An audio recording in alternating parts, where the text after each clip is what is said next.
Hello! Alors qu'on a fait une vidéo sur 10 choses à faire pendant le confinement, je sais pas si tu l'as vu, en traînant un peu sur YouTube, j'ai eu un peu d'inspiration, je me suis dit mais il faudrait faire une vidéo sur 10 erreurs à ne pas commettre durant le confinement. Et je me suis dit ouais, ça va être trop similaire. Et alors que je me suis dit ouais, c'est pas une bonne idée, au final il y a une petite voix dans ma tête qui m'a dit non, passe pas à côté de ça. Et c'est vrai parce qu'en réfléchissant, je me suis dit qu'il y a quand même une erreur qu'il ne faut pas commettre durant ce confinement. Et avant de vous en parler, j'aimerais vous demander, est-ce que vous savez quelle est l'erreur à ne pas commettre durant le confinement? Alors pour ça, on va faire un petit jeu ensemble, c'est parti.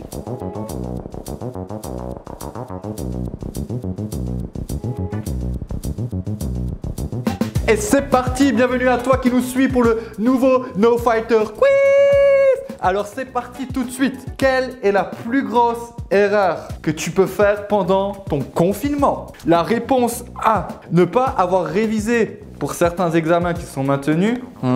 La réponse B, ne pas avoir regardé toutes les vidéos sans filtre. La réponse C, ne pas avoir avancé sur un projet perso. Et la réponse D, ne pas avoir rencontré Dieu. Alors selon vous, réponse A, réponse B, réponse C, réponse D, tout de suite pour le No Fighter Quiz. Réponse C, ne pas avoir avancé sur un projet perso. C'est ton dernier mot. C'est ton dernier mot. Eh ben c'est faux. C'était la réponse D, ne pas avoir rencontré Dieu. Merci d'avoir regardé cette vidéo. Et c'est parti pour une prochaine vidéo la prochaine fois. Yes, ciao, c'était le No Fighter Quiz. Et t'as vraiment cru que c'était la fin?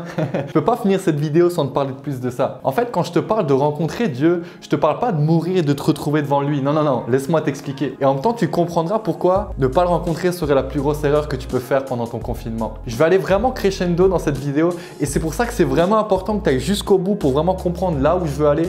Parce que dans 10 secondes, je vais te parler de régime et si tu n'as pas écouté, tu vas pas savoir de quoi je te parle. Mais pour commencer, on est tous d'accord qu'on fait tous des erreurs, des fautes, des choses mauvaises. Voilà, on est des êtres humains quoi. Mais en même temps, tu sais, on sera peut-être tous d'accord aussi de dire que on a déjà tous été une fois blessés ici et parfois on a même l'impression que ces blessures, on va devoir les porter toute notre vie. Et je vais même aller plus loin, mais peut-être que toi aussi parfois tu as l'impression que tes pensées, ta volonté, tes sentiments te poussent à mal agir. Tout ça à cause du mal ou soit à cause de ces blessures que tu as eues. Et il y a des choses que parfois tu as envie d'arrêter de faire, tu n'arrives pas à les arrêter et pourtant tu sais qu'il faut que tu t'arrêtes. Et regarde, je vais te donner un exemple tout bête, mais c'est le régime. Tu manges trop et tu décides de faire un régime. Sauf qu'au bout d'une journée, tu rentres dans ta cuisine et là, le placard à bonbons s'ouvre tout seul et les bonbons commencent à crier « Mange-moi, mange-moi, mange-moi » et en fait, tu n'arrives pas à résister et tu sautes dans le placard. Right? C'est dur, hein? Mais c'est pas bien. Et en fait, il y a un verset dans la Bible qui dit la chose suivante. « Alors, si quelqu'un est uni à Jésus, il est créé à nouveau. Ce qui est ancien est fini et ce qui est nouveau est là. » C'est quoi ce qui est ancien? C'est ce qu'on disait là, les choses mauvaises, les erreurs, les fautes, les blessures, le régime. Et laisse-moi te donner un exemple un peu plus dark parce que je l'entends souvent, mais il y a combien d'entre nous, tu sais, des fois qui ont un besoin profond d'écraser les autres pour se montrer supérieurs et donc de faire du mal? Et tout ça souvent à cause du manque d'encouragement ou d'estime qu'on n'a pas eu peut-être de la part de parents ou de quelqu'un d'autre et donc à cause d'une blessure. Et si c'est toi, tu sais que c'est toi, tu sais que tu agis mal, mais c'est dur de s'arrêter, n'est-ce pas? Et je vais te donner un tout dernier exemple, mais il y en a combien parfois, à cause du manque d'amour ou de sécurité, vont se réfugier dans une vie sexuelle qui part dans tous les sens, c'est messed up là.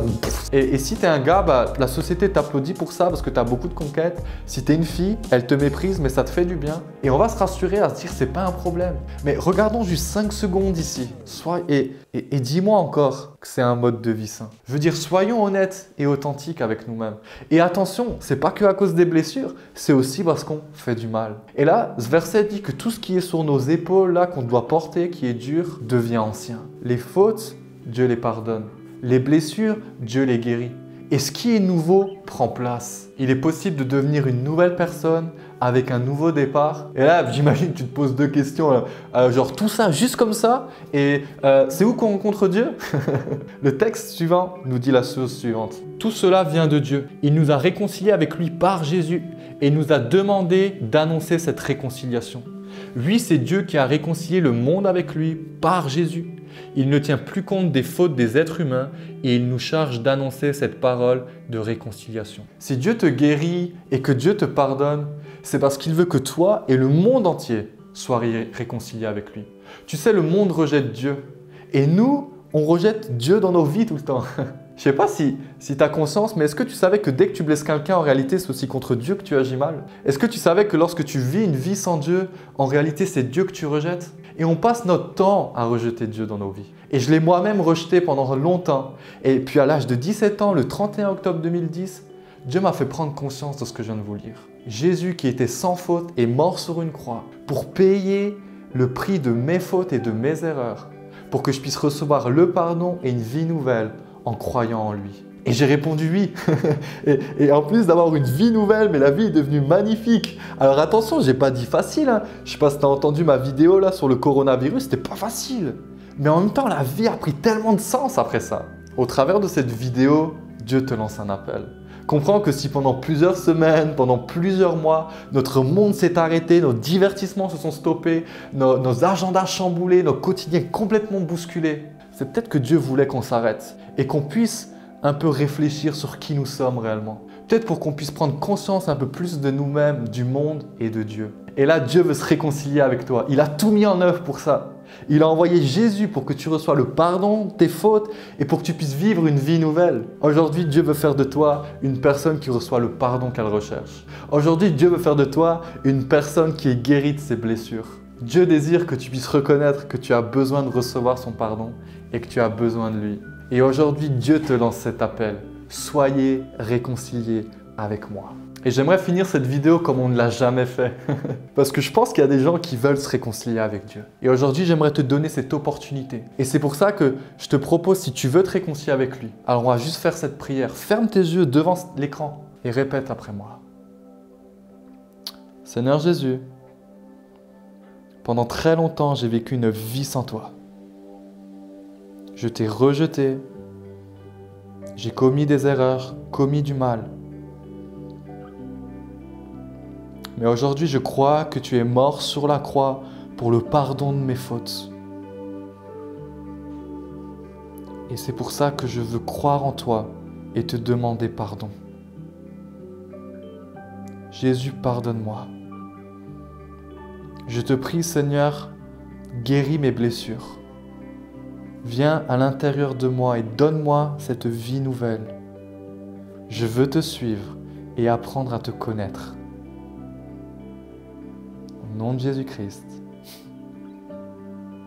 Amen. Et si tu as fait cette prière de réconciliation, alors j'aimerais te dire, écris-nous. Il y a marqué dans la description comment tu peux nous contacter sur Messenger, Insta, par mail. Prends ce qui est bon te semble et écris-nous. Parce que les choses nouvelles ne font que commencer. Ah bye.